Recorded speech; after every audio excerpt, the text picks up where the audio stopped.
Feria del Libro de Miami y estamos también con todo el equipo de Books and Books, con Cristina Nosti y todo el staff en esta, bueno, para mí noche, porque estoy en Madrid, así que como ven, es plena madrugada ya. Pero bueno, esto es lo bueno que tienen estos eventos virtuales, a pesar de todo lo que está pasando en el mundo, seguimos conectados, seguimos a través de la literatura dándonos ánimo y pudiendo pasar todo este trance tan difícil. Y esta noche muy contentos de tener a Melissa Rivero en conversación con Patricia Engel. Les quiero contar un poquito de las vidas de cada una y después dejarlas ya con ellas. Melissa Rivero es la autora de Los Falcón, la obra que estamos presentando hoy en la versión español, que ganó el premio New American Voices. También ha sido nominada para el Aspen Words Literary Prize y los premios del Center for Fiction and PEN Hemingway, ambos para novelas debut. Melissa Rivero nació en Lima, Perú, y fue criada en Brooklyn. Se graduó de la Universidad de Nueva York y de la Escuela de Leyes de Brooklyn. Actualmente trabaja como consultora legal en una startup y vive en Brooklyn con su familia. Patricia Engel es una escritora estadounidense de origen colombiano que reside en Miami.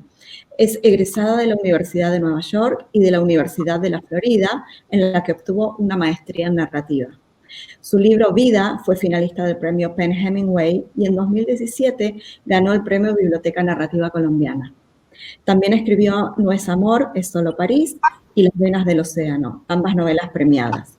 Ha recibido la beca Guggenheim y el National Endowment for the Arts. En la actualidad enseña escritura creativa en la Universidad de Miami.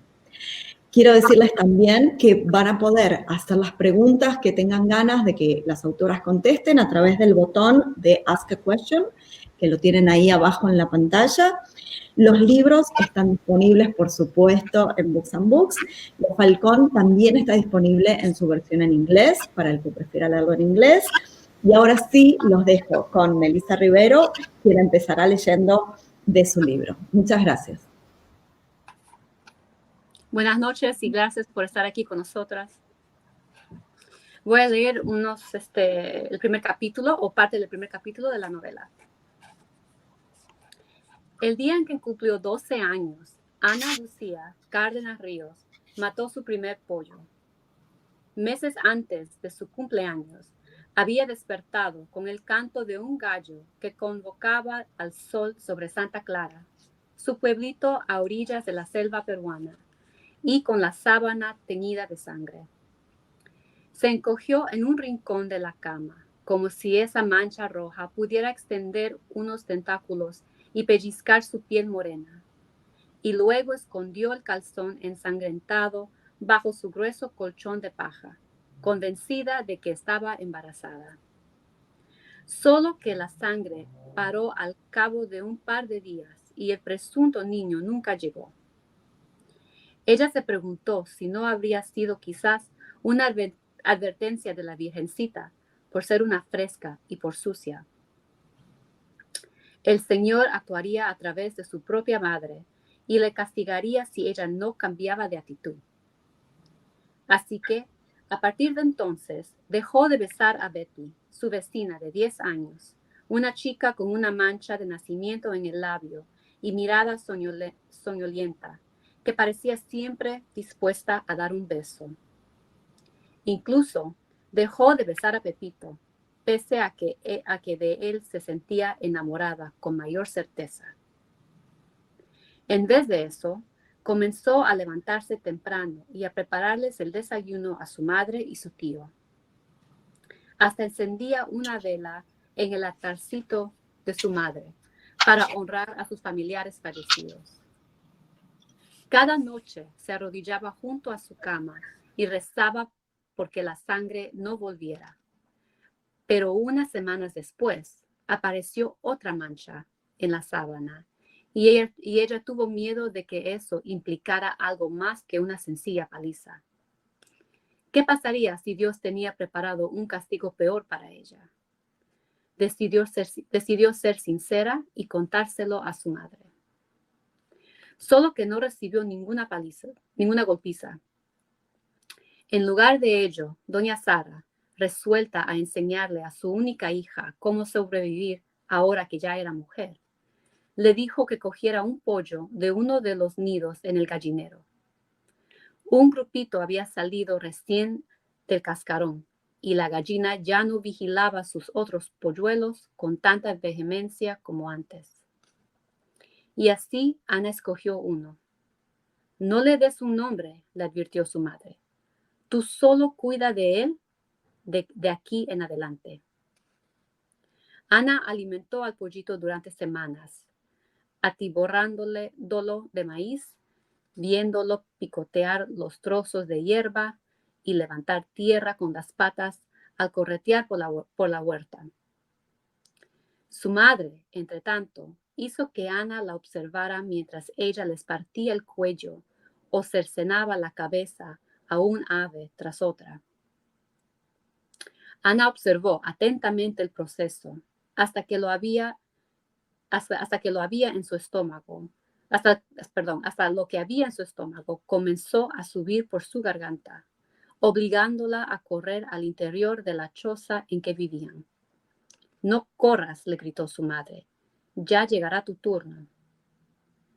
Pronto comenzaron las pesadillas, esas de los pájaros negros sin cabeza que irrumpían por la ventana de su habitación, cuyas cabezas cercenadas graznaban allí donde habían quedado tiradas en el patio de tierra caldeado por el sol, los ojos muertos fijos en ella. El día en que cumplió 12 años, las pesadillas cesaron y Ana cogió el cuchillo de su madre. Le pidió a Betty que atrapara al ave de plumas color arena que había estado alimentando y cuidando, y se lo trajera hasta el tronco del árbol que había en medio de la huerta. Con su amiga sujetando al polluelo, Ana envolvió en sus dedos finos el mango del cuchillo y con toda la fuerza que su cuerpo minúsculo pudo reunir, hundió la hoja en el cuello del animal bañado por el sol. El cuchillo resbaló de sus dedos húmedos y temblorosos, y ella corrió una vez más al interior de la choza. En el camino casi chocó con su madre, que oyó el chillido del ave y tuvo que apresurarse a terminar lo que su hija no había podido acabar. Esa tarde, Ana lloró por su polluelo, que se doraba sobre un fogón abierto junto a la huerta. Se sentó frente al agujero en el suelo donde estaba encendida la fogata y recogió entre los brazos sus piernas ásperas y habitualmente llenas de cicatrices. El humo se le metió en los ojos, pero ella no se escurrió las lágrimas y con el cuerpo muy quieto dejó que se deslizaran hasta las rodillas. Su madre se mostró inmutable. Vas a tener que hacer cosas como esta en la vida, Ana, le dijo doña Sara, sin mirarla, y dio la vuelta al polluelo sobre las brasas, picaneando su carne para ver cómo estaba de cocido. Vas a amar y tendrás que hacer cosas por amor. El sacrificio es parte de la vida. Ana limpió las lágrimas de sus piernas. Es mejor que aprendas ya mismo esta lección. Dios sabe que espero no verte corriendo por aquí el resto de tu vida, como este pollo. Al decir esto, su madre se volvió a mirarla con fijeza. Necesito que vueles, Ana. Cuando finalmente se sentó a disfrutar de su cena de cumpleaños, Ana rezó por el ave. Diosito, rogó en silencio, haz que mi pollito esté contigo en el cielo. Solo que su pollito de plumas, de color arena, no estaba en el cielo con Dios, sino en su plato, con su piel amarilla y crujiente como una lámina dorada, y después en su boca, deshaciéndose en su lengua. Gracias.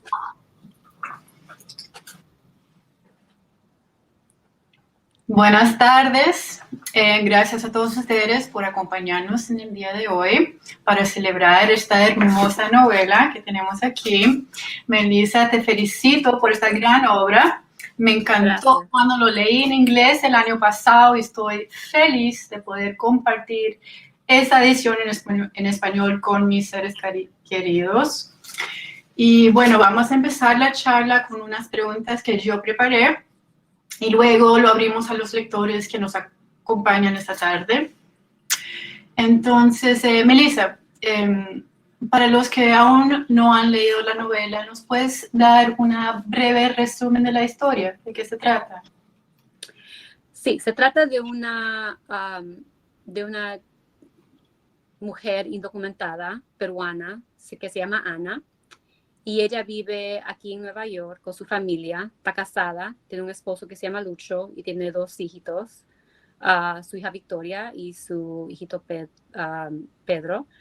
Y ella está tratando de rehacer su vida aquí en los Estados Unidos.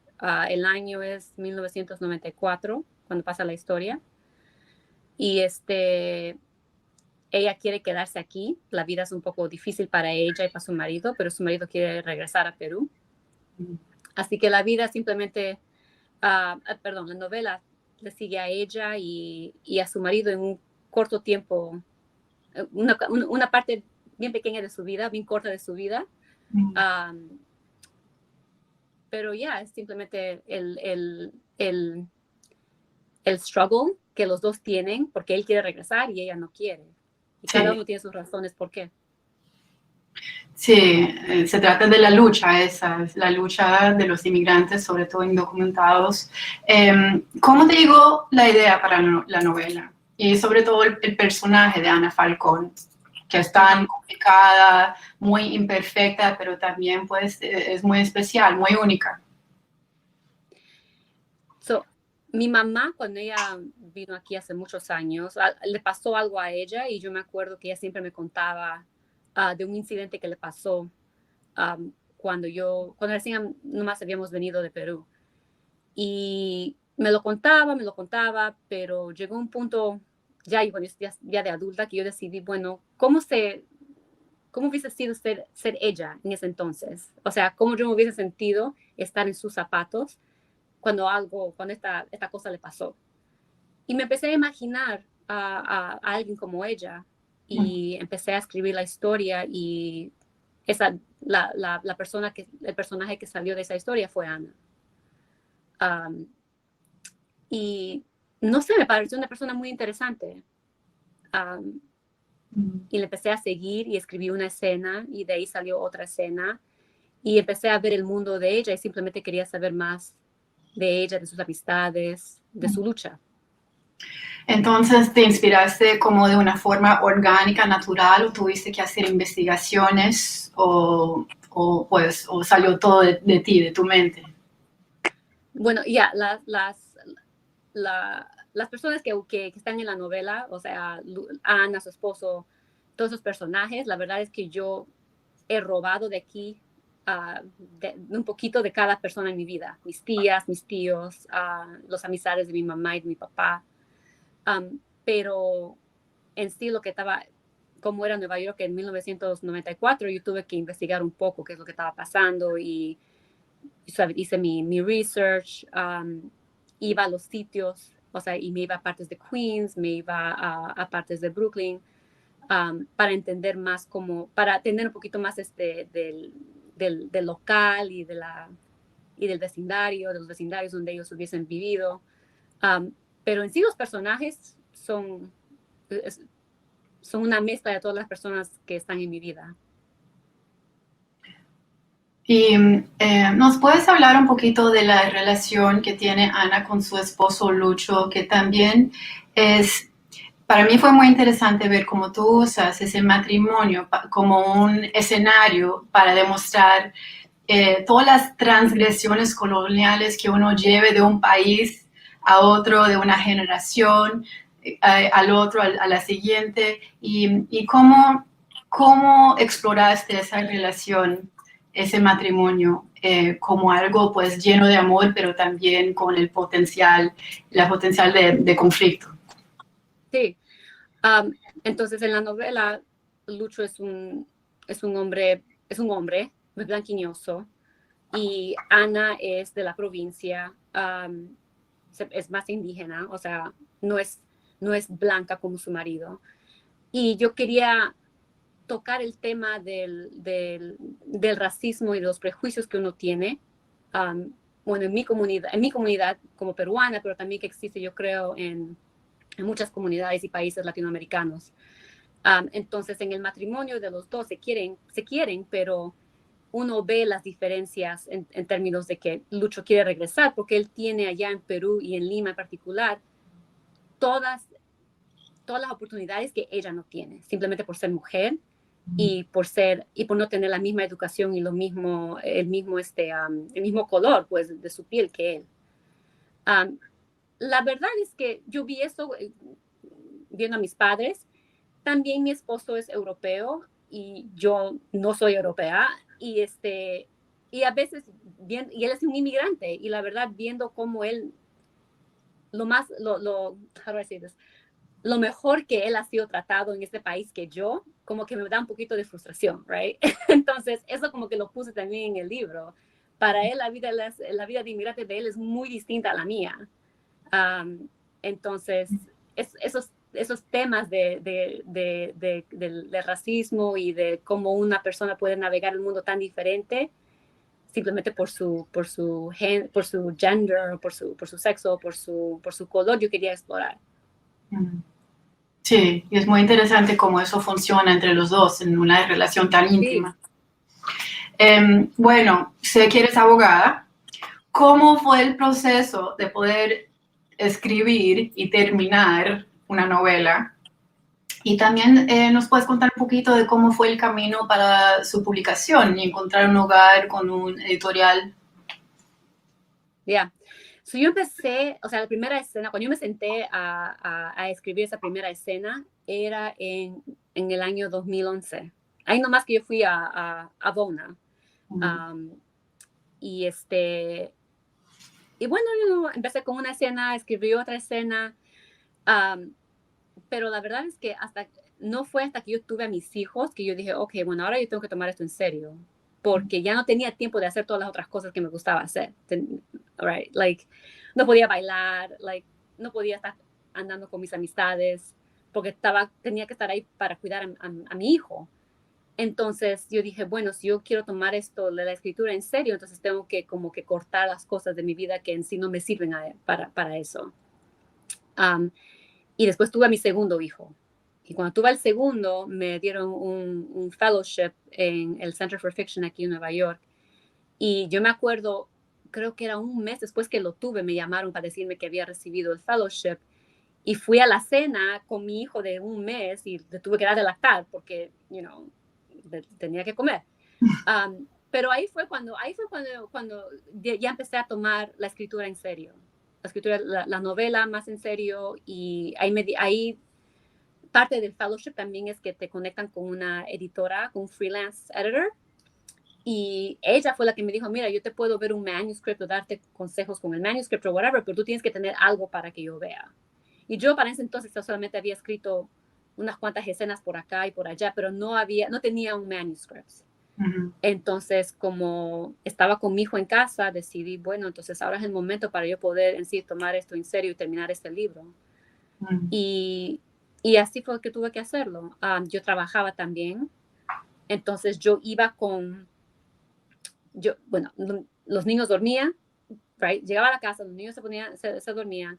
Cuando ellos estaban durmiendo, empezaba a escribir.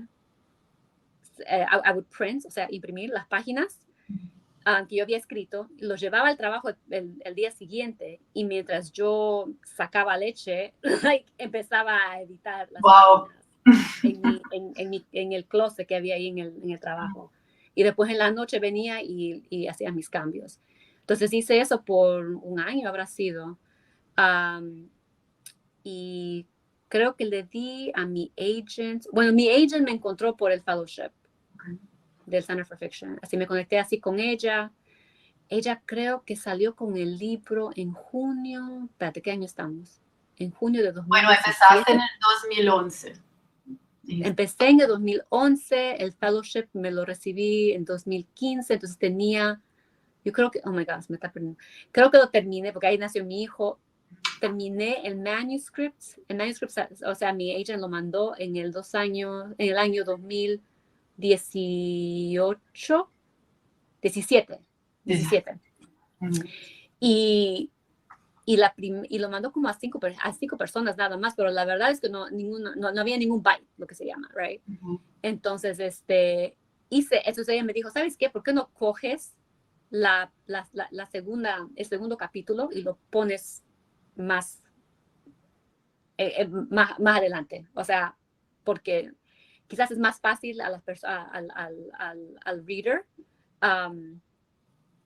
conocer, estar en esa escena del party, cuando ya conocen a todos los personajes de la novela. Entonces lo moví, y ella salió otra vez con el libro en enero de 2018. Y creo que en 10 días tenía un deal. Era bien rápido. Tan rápido que la verdad es que cuando uno trabaja tantos años en una cosa y de repente así viene la oferta tan rápido, como que no parece real. Sí. Y yo me acuerdo del día de que ella me dijo, mira, tienes una oferta de HarperCollins. Mi hijo estaba enfermo, tenía una fiebre de 103 grados y yo terminé en el hospital esa noche. Así que como que nada, todo parecía como si no fuera real. Hasta como un mes después que ya tenía el contrato, dije, oh, ok, eso está pasando. 2011 empecé, 2018 tenía el contrato y en el 2019 salió el libro. Bien. ¿Y qué libros o escritores fueron fundamentales en tu formación como escritora o en la formación de esta novela? Del día de la novela. Cristina García era una de las... yo siempre he admirado su carrera y los libros que ella ha escrito. Mario Vargas Llosa también. Y la verdad es que las autoras con quienes yo he conocido simplemente por escribir, Lisa Coe es una buena amiga mía, y ella sí me ha ayudado y me ha inspirado mucho, especialmente su libro The Leavers. Edith Wharton, siempre me ha encantado Edith Wharton, me gusta como ella siempre todos sus libros son de los temas femeninos, femeninos, female themes. Es una feminista, entonces siempre me encantó sus libros. Pero sí, Cristina García, Mario Vargas Llosa. Tengo que pensar cuáles tengo acá detrás mío que me inspiran. Anyway, yeah. Pero esos. Ok. Bueno, en estos tiempos de pandemia, ¿cómo pasas tus días y cómo se compara esta nueva rutina a tu vida antes de la cuarentena? Oh, man. So, antes de la cuarentena, yo dejaba a mis niños en la escuela y me montaba en el tren y del tren a mi trabajo son como 40 minutos. Y yo ahí escribía en el tren. ¿En computador o a mano o cómo? Depende. A veces a mano. Si yo ya había escrito algo la noche antes y lo tenía en mi Notes app, en mi teléfono. A veces cuando quería mi pantalla grande llevaba mi laptop y montaba el G-Train, y en Hoyt Schermerhorn cambiaba al A-Train y ahí seguía escribiendo. Y cuando salía me iba a una cafetería por una media hora y seguía escribiendo. Y después iba al trabajo. Pero ahora ya no tengo esa hora, esos 40 minutos y esos 20 minutos en la cafetería, ya no lo tengo. Entonces, ahora me hace difícil encontrar el tiempo para escribir porque estoy trabajando en mi trabajo del día, right? De la casa. Mi esposo es fotógrafo, entonces él tiene que prácticamente usar un cuarto y lo hace como un photo studio. Y también estamos enseñando a los niños de casa y vivimos en un apartamento en Brooklyn. No hay privacidad. Entonces es difícil escribir, es difícil encontrar tiempo para solitario y es difícil leer. entonces todavía estoy más o menos, I'm trying to figure it out. Estoy tratando de ver qué es lo que puedo hacer para poder entrar en una rutina que es bueno para mí, pero no lo he encontrado todavía. Naciste en Perú, ¿sí? Ajá. ¿Y Sí. cuándo llegaste a los Estados Unidos? Mis padres vinieron cuando tenía creo que 18 meses, un año y medio.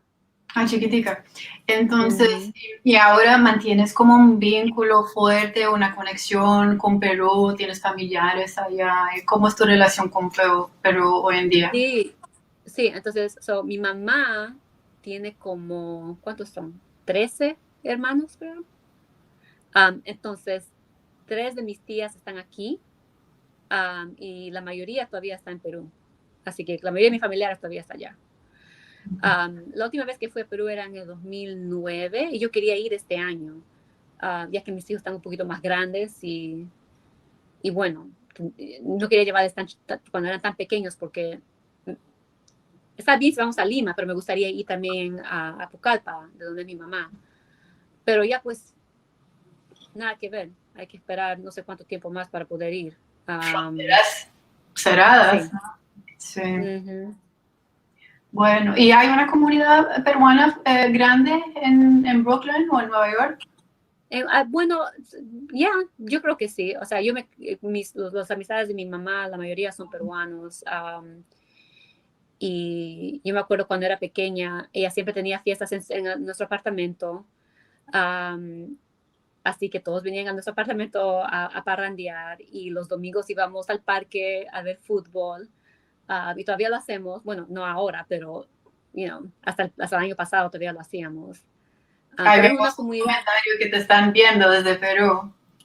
Sí, esa es mi prima. Qué lindo, chévere. Bueno, desde que salió la novela en inglés, que fue hace más o menos un año, ¿no? ¿Cuál ha sido el momento más impactante o emocionante desde que se lanzó la novela? Yo fui a un festival aquí en Nueva York, donde una chica, cuando me vio, se puso a llorar. Y no sé, y la verdad es que fue la primera vez que alguien lloró con tanta emoción. Y, y era joven la chica. Entonces, como que eso para mí fue bien impactante porque han habido personas que sí se emocionan, y que me abrazan o quieren contarme cómo ellos quieren a Ana o quieren contarme de la Ana en su vida. Pero esta chica me impactó porque ella leyó el libro y el libro como que le hizo acordar a su mamá y a su papá, pero también me vio a mí como una persona y me dijo, si tú eras indocumentada y has logrado todo esto, entonces yo también puedo. Ella es una soñadora. Entonces como que eso sí me impactó bastante, porque no pensé tener una reacción así de una persona tan joven. Sí, qué lindo. Y ya que existe en español, pues van a haber muchos más lectores que van a ser afectadas por esta bella historia.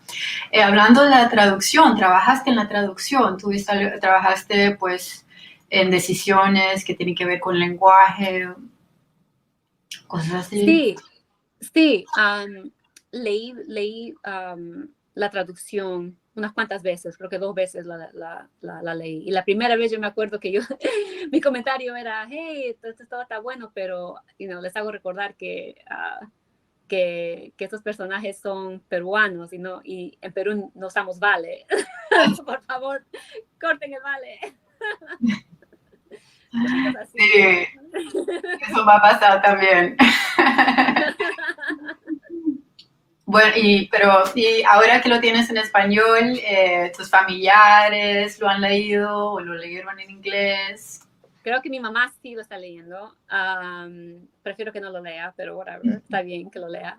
Para mí lo más gracioso es cuando alguien me llama y me dice, oye, y Betty es tía Judy. para nada. Pero me gusta que traten de adivinar quién es quién. Buscando chismes en la novela, ¿no?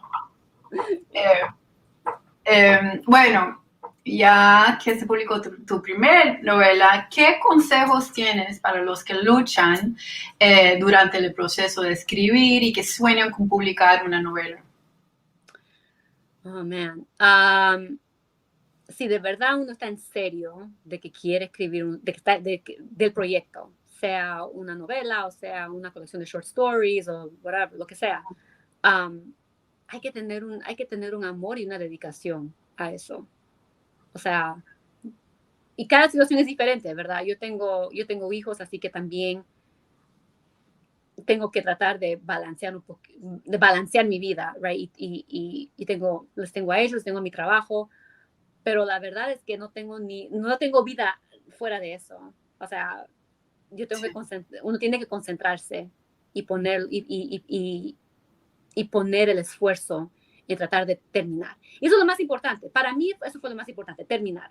Porque yo puedo a veces era como me obsesionaba una frase y la verdad es que a veces uno tiene que dejarlo ir. No tiene que ser perfecto, trata de terminarlo nada más. Sí. So eso sería mi consejo. Just, termínalo. Termina lo que tienes que hacer. Y si eso significa que vas a tener que cortar tu vida social, para mí era belly dance, chao. Entonces, córtalo, right? Hay que sacrificar. Pero termina. Uh-huh.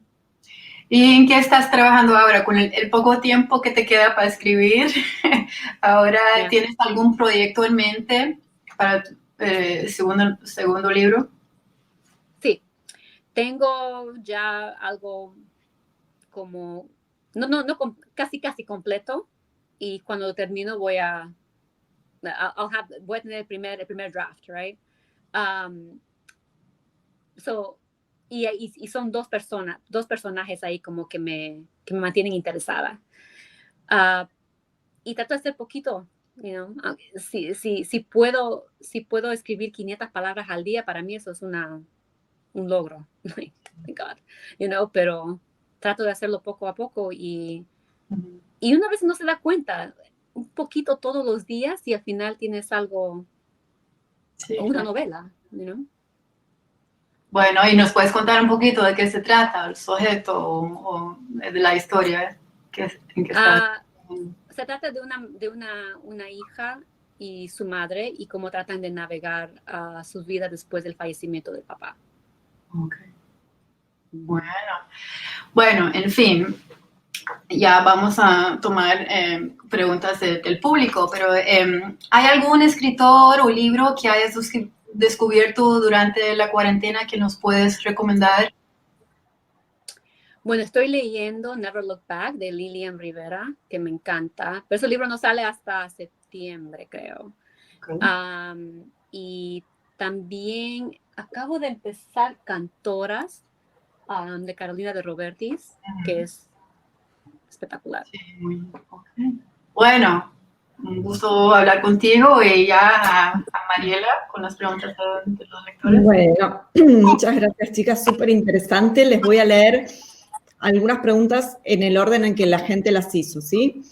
Bueno, Hilda Álvarez Strang preguntaba, ¿escribiste el libro en inglés o en español? ¿Cuánto tuviste que ver con la traducción? Que era un poco lo escribiste en inglés, ¿verdad? Sí. Sí, yo lo escribí en inglés, lo escuchaba las conversaciones en español, pero lo escribí en inglés.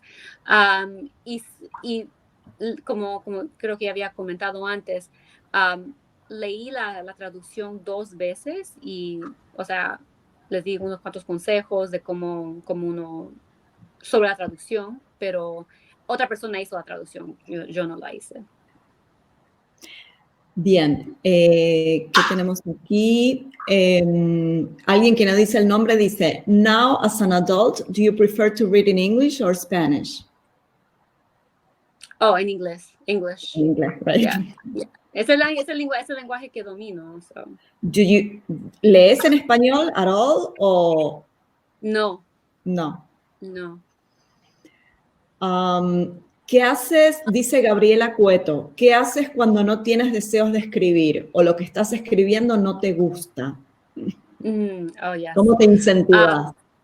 Sí, voy a caminar, camino. A veces como agarro a mis hijos y hacemos un dance party. Le digo a Alexa que ponga cualquier canción y como que me trato de sacar el block, lo que me está bloqueando. Trato de físicamente sacarlo de mi sistema. Y a veces leo poemas. Son esas tres cosas. Camino, bailo y leo poemas. Dice Zaida, ¿cuán importante era para ti sacar la novela en español? ¿Hubieras estado conforme con simplemente publicarlo en inglés? No. Para mí es increíble que lo tengan en español. La verdad, mira, cuando recibí el ARC del libro en inglés, yo dije, oh, este azul como que, no sé. Y después recibí el hardcover, esto es chévere, ok. Pero cuando recibí esto, yo dije, oh my God, lloré porque ahora las personas como Ana lo pueden leer. Claro. Okay. Entonces, para mí fue algo muy, muy emotivo. O sea que sí que el español completa ese ciclo Para mí, sí. del libro. Sí, sí.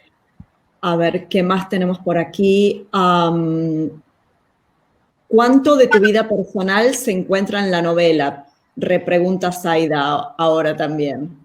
Ya, bueno, yo fui también indocumentada como Ana, pero más como sus hijos, right? O sea, mis padres fueron indocumentados, mi mamá también trabajaba en una fábrica, algunas cosas, pero no es biografía. Ya. Sergio Andricaín pregunta, hoy día se escriben y publican muchos libros sobre la temática de la migración de latinoamericanos a Estados Unidos. ¿Qué distingue a tu libro de los otros que se han editado sobre esta problemática? ¿Qué lo hace distinto? Bueno, la verdad es que yo no empecé a escribir el libro con ninguna idea política en mente. Simplemente traté de escribir una historia de una persona que me interesaba y de la vida de una mujer que yo conozco muchas Anas. O sea, yo conozco muchas personas. Este es el mundo esas personas están en mi mundo, right? Entonces, yo lo escribí con eso en mente, en ella y en contar su historia. Y acuérdense que yo le empecé a escribir el libro en 2011. Yo fui indocumentada en los 80s y la historia pasa en los 90s. Así que no es una nueva historia en sí, la historia de un inmigrante indocumentado. Simplemente que ahora, como tenemos a ciertas personas en el White House, en la Casa Blanca, el problema se ha hecho peor, ¿verdad? O sea, se han amplificado los problemas del indocumentado. Entonces, para mí, esta historia es diferente en el sentido de que los estoy contando desde el punto de vista de una mujer que ya está acá. Y cómo ella lucha no solamente salir adelante aquí, pero también lucha para mantener a su familia intacta y a su matrimonio también. Y hay problemas, así como Patricia había preguntado antes, hay problemas en ese matrimonio que a veces quizás uno no necesariamente habla o piensa de esas cosas hasta que no está en esa situación. Yeah. Sergio también pregunta, ¿te consideras una autora latina que escribe en inglés sobre temas relacionados con los latinoamericanos? ¿Y qué retos te plantea esto como autora? No, yo me considero una autora peruana-americana. No, yo escribo a lo que me interesa. Yo estoy pensando ya en lo que voy a escribir para mi tercer libro. Y eso tiene que ver algo que se trata de algo que me pasó y quiero escribir de eso, pero no necesariamente escribo para hacer ¿cómo se dice? Like to take a political stand, you know? Simplemente que los libros que escribo resultan ser políticos o tiene algo que ver con la política, pero yo no escribo diciendo, bueno, este es mi punto de vista, yo voy a escribir de esto porque tengo algo que decir necesariamente. ¿Y qué retos tengo yo como autora? Bueno, me gustaría tener muchos libros y tener un cuerpo de libros, un body of work, o sea, varios libros para que la verdad mis hijos sepan cómo era ser alguien como yo, cómo fue ser alguien como sus abuelas. Mis hijos son varones, nacieron acá en Nueva York. Ellos no van a tener los mismos obstáculos que yo he tenido o que sus abuelas han tenido. Así que yo creo que ellos aprendan lo que es ser una mujer, o que sepan, por lo menos por mi trabajo, cómo es lo que fue ser mujer y pasar las luchas que ellos hemos pasado. Sí, y las que seguimos pasando ahora, porque si vos escribiste con un niño recién nacido y todo lo que acabas de contar, también van a acordarse de eso, ¿no? Y que sean responsables, o sea, que no simplemente porque tienen todos estos privilegios se olviden. Exacto. Sí. A ver, aquí hay más preguntitas. Dice Gabriela, pregunta también, creo que hablaron de esto, pero ¿cómo conseguiste un agente? Yo conseguí mi agente porque recibí un fellowship del Center for Fiction acá en Nueva York, y ellos escogen cada año 9 escritores. Es una competencia, y ella vio mi submission, mi entrada, ¿sí se dice? Y se conectó conmigo así. Bien. Otra pregunta. Dice Zaida, el tema es un poco controversial, pero ¿qué piensas de autores que publican libros sobre el tema de inmigrantes al no vivir la experiencia del mismo en carne propia? O sea, que escriben sobre el tema, pero que no les ha pasado a los autores. Bueno, la verdad es que sí es algo que está, ¿cómo se dice? Que está well researched. Bien investigado en profundidad. Sí, muy investigado bien, y si el autor ha pasado años viviéndole y sintiéndole, o sea, entrevistando a las personas que han pasado por eso, si lo hace con un sentido, con responsabilidad y que entiende que hay una distancia, para mí yo creo que está bien, pero si una persona simplemente lo hace para tratar de capitalizar en una situación horrible, entonces no. Ya. Patricia, ¿a vos cómo te toca este tema de ser latinoamericana, ser latina, vivir en Estados Unidos? ¿Cómo es tu relación con Colombia? Bueno, soy ciudadana de ambos países, pero nací en los Estados Unidos. Yo creo que ya he pasado como por varias fases de examinar la pregunta de identidad y dónde me veo, porque ya entiendo como que la pregunta es no cómo me veo, sino cómo me ven, no cómo yo escribo, sino cómo me están leyendo. Entonces la pregunta ni siquiera, pues no es una pregunta para mí.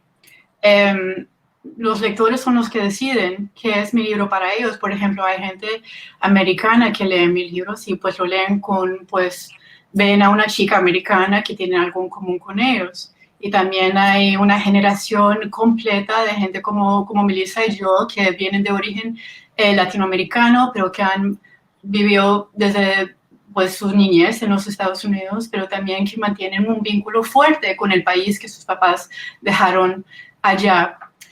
Ya que he publicado ya 3 libros y también he salido al mercado de latinoamericano y se leen por allá, ya como que veo la cosa de una forma muy distinta. Es que la literatura no creo que tiene que existir dentro de fronteras. Y ni los artistas tampoco tienen que existir.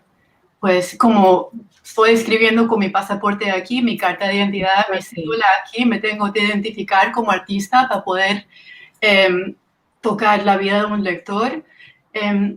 Y con mi primer libro ganó un premio en Colombia como libro colombiano y yo como autora colombiano, y que fue algo muy especial, no solamente pues por ser un premio, fue especial porque como que me estaban dando el mensaje de que ya ser colombiano no significa que uno tiene que existir de entre las fronteras colombianas. Como Melissa sigue siendo peruana en Brooklyn, no dejó de ser peruana por irse de su país natal.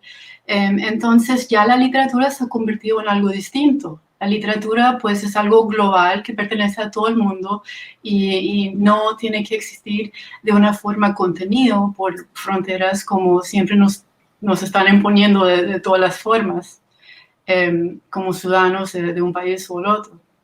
Sí, tampoco tener ese peso de lo latino o lo latinoamericano. Claro, es una experiencia distinta. La experiencia de un peruano en los Estados Unidos es simplemente otra cara de la existencia de un peruano. Exacto. Sí. Bueno, chicas, fue un placer enorme. Patricia, Melissa, desde Books and Books y la Feria del Libro les agradecemos muchísimo el tiempo. Gracias por sumarse a nuestra invitación y nada, los invitamos a todos a que sigan nuestros eventos online, a que estemos virtualmente conectados desde todo el mundo, literalmente. Y bueno, que tengan muchísimos éxitos en las carreras de ustedes y muchas gracias de nuevo a todos por participar. Gracias. A ustedes y que buscan el libro, ¿no? Busquen el libro. Gracias. Buenas noches.